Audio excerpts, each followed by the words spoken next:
Di tengah meningkatnya kesadaran masyarakat akan keberlanjutan dan perlunya pengelolaan sumber daya secara bijak, hilirisasi muncul sebagai strategi krusial bagi daya saing nasional. Survei BCG 2024 menunjukkan 80% konsumen global kini lebih memilih produk berkelanjutan. Di tengah tren ini, hilirisasi jadi kunci daya saing nasional. PT Tunas Baru Lampung (TBLA) membuktikan bahwa industrialisasi sawit lewat biodiesel dan minyak goreng tak hanya menambah nilai ekonomi, tapi juga memperkuat ketahanan energi dan membuka pasar ekspor di tengah gejolak global. Kami dari tim The Winners, saya Selsi Nitasari bersama rekan saya Marisa dan Brigita Firly dengan bangga mewakili Universitas Bengkulu di bawah bimbingan Bapak Berto Usman, SEMSC PhD. Indonesia merupakan produsen minyak sawit terbesar di dunia, menyumbang lebih dari 50% pasokan global. Di tengah peran strategis ini, TBLA merupakan perusahaan unggulan di industri agribisnis nasional.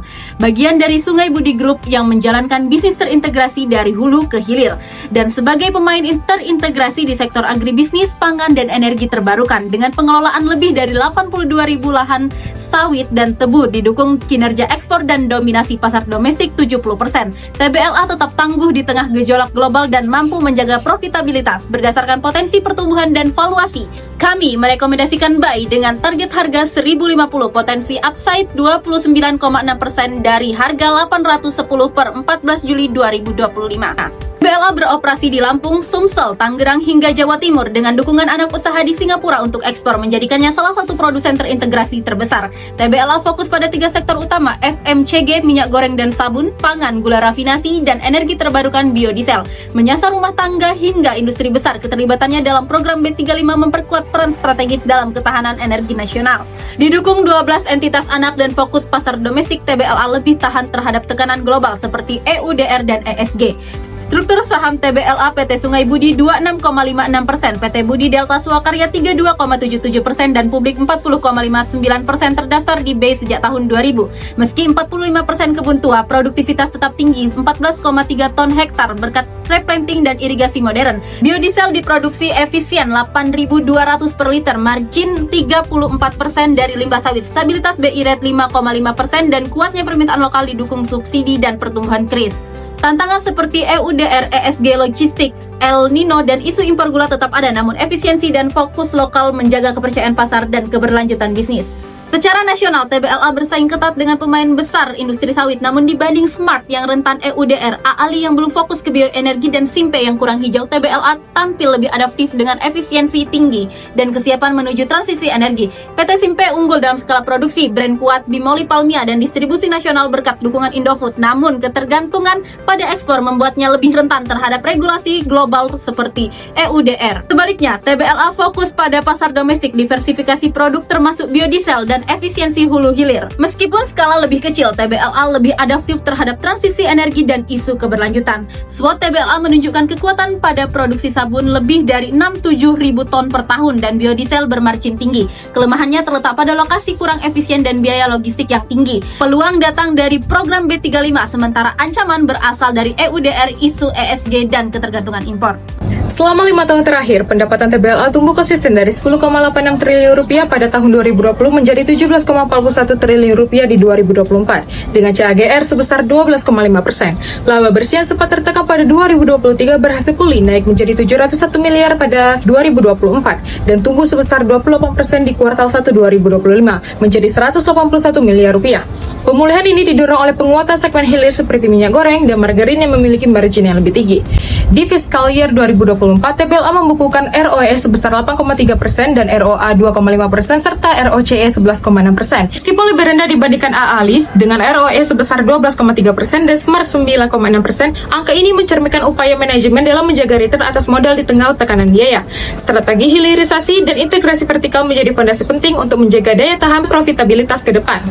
Cash conversion cycle TBLA meningkat tajam menjadi 129 hari di 2024 dibanding 73 hari di 2022. Penurunan inventory turnover menjadi 2,9 kali dan stagnasi receivable turnover di 1,1 kali menjadi penyebab utama. Sebagai perbandingan, Simpe mencatat CCC hanya 67 hari dan inventory turnover 3,5 kali. Hal ini menunjukkan bahwa TBLA masih memiliki ruang perbaikan operasional yang signifikan untuk meningkatkan kinerja cash and margin.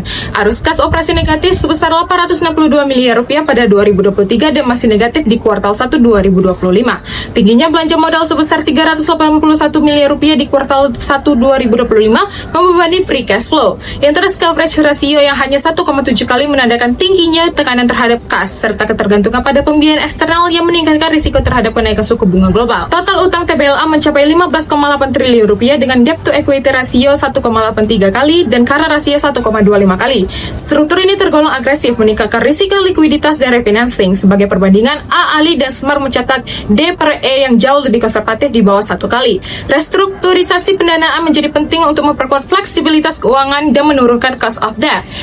Pada harga Rp810 per 14 Juli 2025, valuasi TBLA belum mencerminkan pemulihan kinerja, efisiensi yang mulai berjalan, dan kontribusi margin dari segmen hilir. Situasi ini menciptakan margin of safety yang kuat, menjadikan TBLA menarik di tengah pasar yang diliputi ketidakpastian. TBLA saat ini diperdagangkan dengan PER 5,3 kali dan PBV 0,40 kali, jauh di bawah rata-rata sektor agribisnis dengan PER 9-10 kali dan PBV lebih dari 1 kali. Dibandingkan AALI dengan PER 9,7 kali, SIMPE 6,1 kali, dan Smart 10,9 kali, TBLA berada di bawah posisi valuasi terendah dengan rasio EF per EBITDA 6,2 kali, juga mengindikasikan undervaluation akibat tekanan kas dan leverage.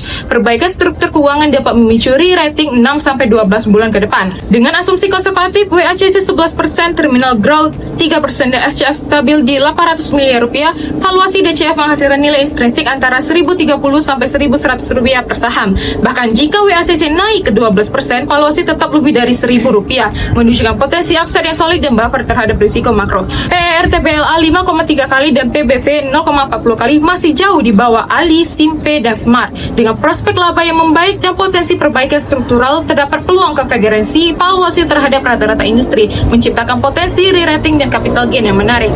TBLA tengah berada di fase transisi strategis yang menjanjikan, ditandai dengan pemulihan laba, strategi hilirisasi yang efektif, dan potensi efisiensi profesional serta valuasi yang belum merefleksikan fundamental sebenarnya. Kami merekomendasikan aksi beli atau buy dengan target harga Rp1.050 dalam 12 bulan ke depan.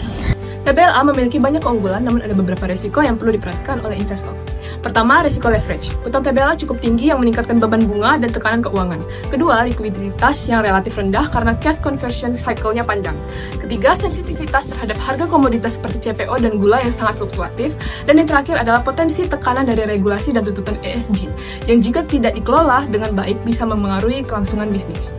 Namun risiko-risiko ini bukan berarti TBLA tidak layak diinvestasikan, tapi justru jadi bahan pertimbangan untuk nilai potensi jangka panjang dan strategi mitigasi ke depan. TBLA merupakan perusahaan yang saat ini memiliki valuasi masih relatif rendah dibandingkan rata-rata industri sejenis. Price to earning ratio-nya hanya sekitar 5,3 kali dan PBV-nya sebesar 0,40 kali. Sementara rata-rata industri mencatat PER di kisaran 11-13 kali. Ini mencerminkan peluang apresiasi harga yang menarik jika kinerja perusahaan terus membaik dan mulai dihargai pasar. Secara operasional, TBLA terbukti resiliensi di tengah fluktuasi harga komoditas global. Strategi diversifikasi produknya sangat mendukung stabilitas usaha.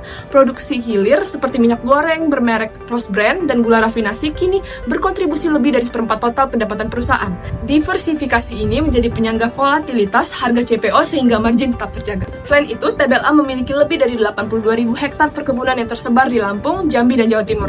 Luas lahan yang signifikan ini mendukung efisiensi produksi bahan baku sekaligus membuka potensi nilai tambah karena nilai bukunya masih rendah.